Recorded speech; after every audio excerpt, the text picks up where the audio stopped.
Ciao a tutti e bentornati in un altro tutorial di uncinetto. Oggi parleremo dei quadretti, i quadri della nonna, Granny Square in inglese. Sono belli, facili da fare, però come unirli? Io qui ho fatto diversi quadretti della nonna e qui per farvi vedere ho unito due di questi. Ovviamente troverete i tutorial su come farli. Dunque, come potete vedere, qui è la parte bella, dritto, il dritto dove non si vede niente, e qui è la parte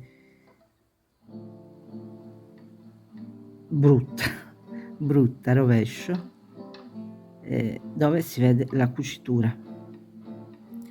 Dunque, per unirli, prima di tutto, per poterli unire, prima di tutto bisogna sapere riconoscere il dritto, la parte bella, dal rovescio, e si riconosce da questa parte qua.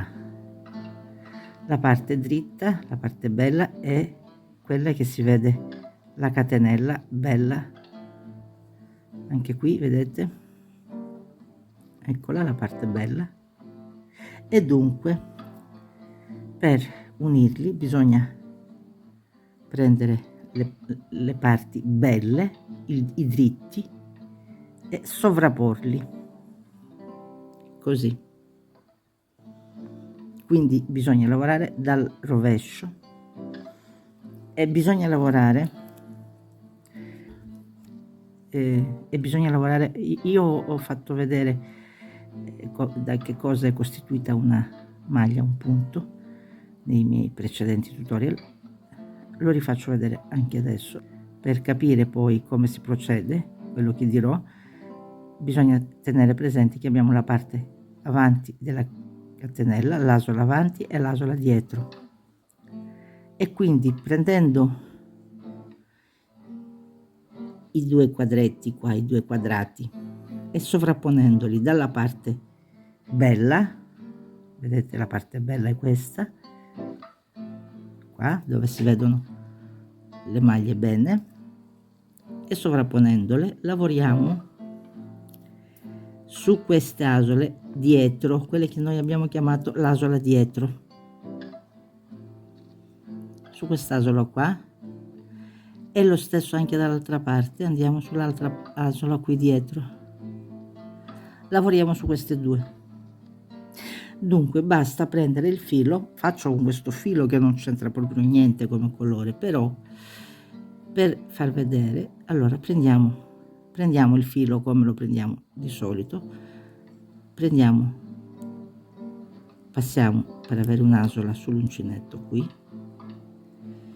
ecco la nostra prima asola, e poi andiamo avanti così, asola dietro qui e asola dietro qui,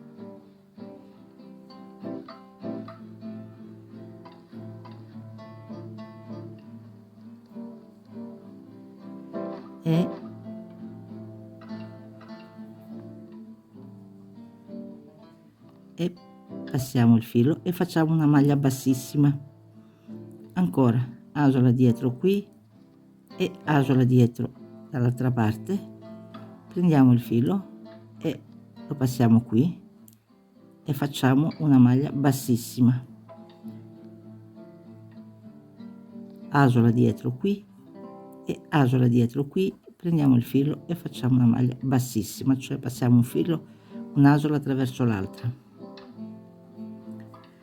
e possibilmente prendiamo anche questa parte qui del filo, così lo nascondiamo. Dunque adesso io continuo così senza nascondere il filo, ma possibilmente lo prendiamo e lo nascondiamo, asola dietro qui, asola dietro qui e asola dietro qui, prendiamo, ecco, ho preso anche il filo e abbiamo due asole sull'uncinetto, e adesso facciamo una maglia bassissima. Dunque passo un filo attraverso l'altro, ancora asola dietro qui e asola dietro qui, prendo il filo, lo porto qui e faccio una maglia bassissima, cioè passo un'asola attraverso l'altra, ed ecco qui come si lavora, come si procede. E si arriva, adesso il filo qui si vede perché io ho usato un filo di un altro colore, però normalmente non si vede. Il nostro lavoro qui è unito e qui no, e si procede qui così, e si uniscono così tutti i pezzi. In alternativa invece di lavorarli con l'uncinetto, potete cucirli prendendo un ago con l'occhiello largo, inserite il filo e andate a cucire le due parti, ma sempre, mi raccomando, anche quando andate a cucire, prendete sempre queste due asole qui dietro, queste,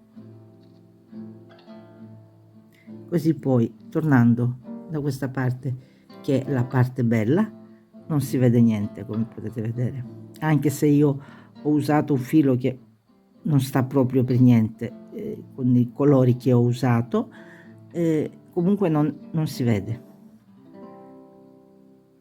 Spero di esservi stata utile anche questa volta, grazie per essere stati con me, fino alla prossima volta, ciao ciao.